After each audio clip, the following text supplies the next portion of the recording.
आज की कहानी है एक अभागी काली लड़की। बचपन से ही पढ़ाई लिखाई में कमजोर थी। रंग उसका सांवला था। नाक नक्शा भी बाकी लड़कियों की तुलना में इतना खास न था। ऊपर से भगवान ने दांतों की बनावट भी टेढ़ी मेढ़ी दी थी। जब ज्योति छोटी थी तो बचपन में स्कूल के बच्चे चिढ़ाते थे। बड़ी हुई तो गली मोहल्ले के लोग उसे देखकर मुंह फेर लिया करते। कोई भी उसका दोस्त बनने के लिए तैयार न था। उसके रिश्तेदार भी कुछ खास उसे भाव दिया न करते। बस एक उसकी माँ ही थी जिसे उसके सूरत या लुक से कोई फर्क नहीं पड़ता। माँ ज्योति से और ज्योति माँ से बेहद प्यार करते। दुनिया भर की आलोचनाओं को सहने की शक्ति थी माँ में। ज्योति के लिए जब कोई उसे डफर बोल देता या जब कोई उसे बदसूरत बोल देता, जब ज्योति को शादी के लिए देखने आए लोग उसे बिना पसंद किए लौट जाते, यहाँ तक कि जब खुद के पापा ही उसे मनहूस बोल देते, तब माँ ही तो थी जो उसे समझाती कि लोगों के बोलने से क्या होता है, तू तो मेरी प्यारी बेटी है। भगवान के लिए इतने सारे अन्यायों के बावजूद ज्योति जीना सीख गई थी। वह खुश रहना सीख गई थी।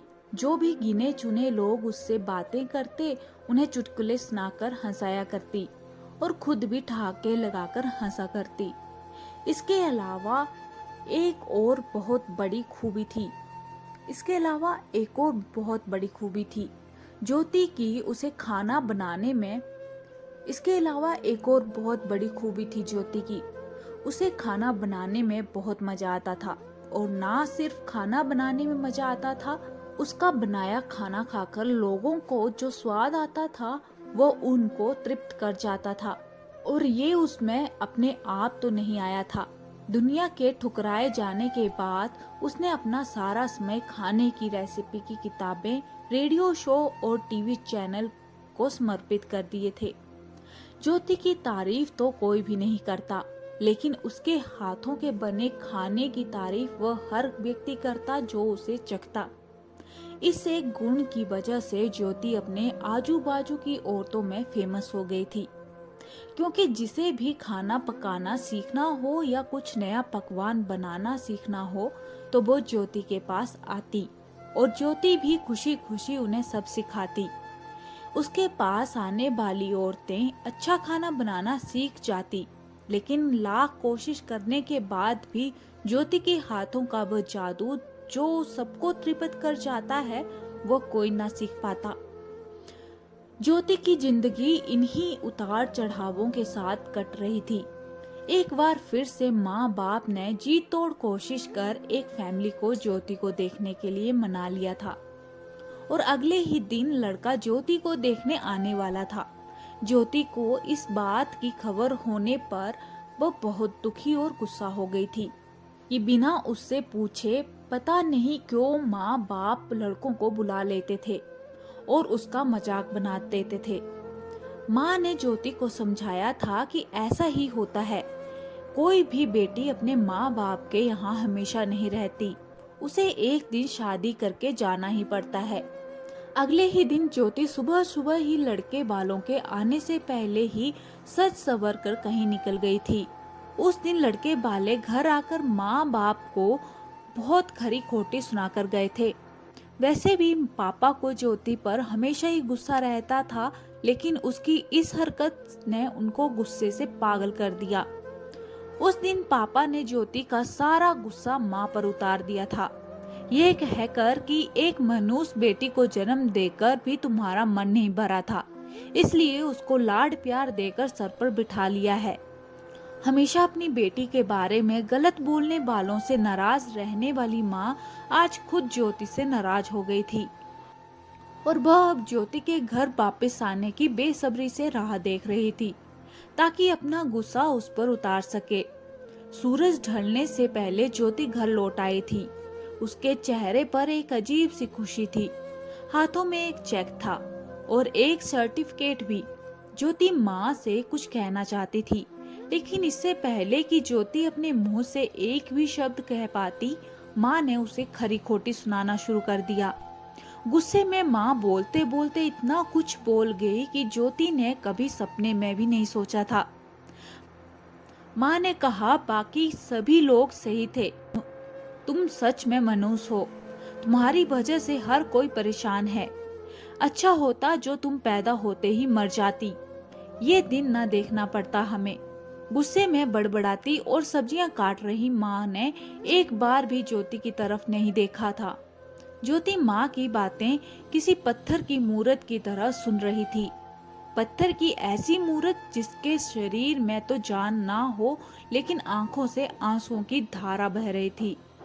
ज्योति ने माँ से पूछा, माँ क्या सच में तुम भी चाहती हो कि मैं मर जाऊं? क्या इतनी बुरी हूं मैं माँ? अभी भी गुस्सा सर पर सवार होने की वजह से माँ ने कह दिया, हाँ। बिना एक पल भी सोचे ज्योति ने सीधा अपने कमरे में जाकर कमरा अंदर से बंद कर लिया था। 1-2 मिनट बाद गुस्सा थोड़ा शांत होने पर माँ को अपनी गलती का एहसास हुआ तो ज्योति के रूम की तरफ गई। उन्हें पता चला कि ज्योति ने रूम को अंदर से बंद कर लिया है।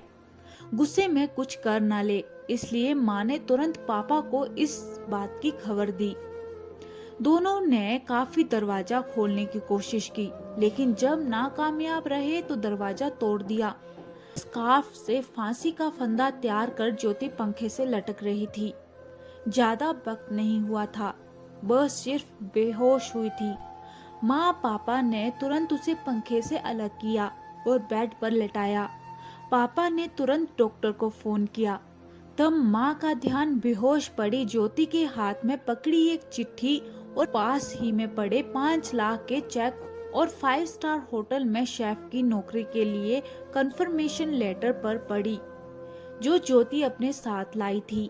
माँ और पापा ने वो चिट्ठी खोल कर पढ़ी जो उसने अभी अभी लिखी थी। चिट्ठी कुछ इस प्रकार थी, मम्मी और पापा, मैं जानती हूँ मेरे जन्म से लेकर आज के दिन तक मैंने ऐसा कुछ भी नहीं किया है जिस पर आप गर्व कर सके, लेकिन मैं आपको बताना चाहती थी कि आज मैं खाना पकाने के नेशनल लेवल कंपटीशन को जीत चुकी हूँ और ये 5 लाख का चेक मुझे प्रथम स्थान पर आने के लिए मिला था। जजेस को मेरा खाना इतना पसंद आया था कि उन्होंने मुझे एक बहुत बड़े होटल में बतौर मास्टर शेफ की नौकरी के लिए कंफर्मेशन लेटर ही दे दिया था। पूरी दुनिया मेरे खिलाफ है, मुझे इस बात का कभी भी फर्क पड़ा ही नहीं था और ना ही बाबूजी की कड़वी बातें मैंने अपने दिल पर ली थी, क्योंकि मैं जानती थी बाहर से सख्त दिखते मेरे बाबूजी अंदर से तो मुझे प्यार ही करते थे। प्यार ना करते होते तो बिना मांगे मुझे कपड़े, मिठाइयाँ, पटाखे ये सब ना ला कर देते। माँ के प्यार को कोई क्या बयां कर सकता है। मेरी माँ मेरे लिए मेरी सारी दुनिया थी। जब माँ मेरे साथ होती तो मुझे किसी बात की परवाह ना होती थी। मेरी माँ मेरी थी, इसलिए मुझे किसी और की जरूरत ना थी। मेरी माँ मेरे साथ नहीं है तो मेरी दुनिया मेरे साथ नहीं है, इसलिए मैं आज दुनिया को ही अलविदा कहकर जा रही हूँ। मैं जानती हूँ आपने कभी न कभी भगवान से ये दुआ जरूर मांगी होगी कि अगले जन्म में मेरे जैसी औलाद ना मिले, लेकिन मैं हमेशा ये प्रार्थना करती थी अगले जन्म में तो क्या मेरे हर जन्म में मुझे आप जैसे ही माता पिता मिले। और आज भी यही प्रार्थना करके उसी भगवान के पास जा रही हूँ। चिट्ठी पढ़ते पढ़ते माँ और पापा सर से पांव तक पछतावे में डूब गए थे और बेहोश पड़ी ज्योति के सर पर हाथ फेरते हुए फूट फूट कर रो रहे थे। दोस्तों, इस कहानी के बारे में आपकी क्या राय है? कमेंट बॉक्स में हमें जरूर बताएं और ज्यादा से ज्यादा लाइक और शेयर कीजिएगा। और अगर चैनल पे नए हैं तो आपसे विनम्र निवेदन है कि चैनल को सब्सक्राइब करना ना भूलें। मिलते हैं किसी और वीडियो के साथ, तब तक के लिए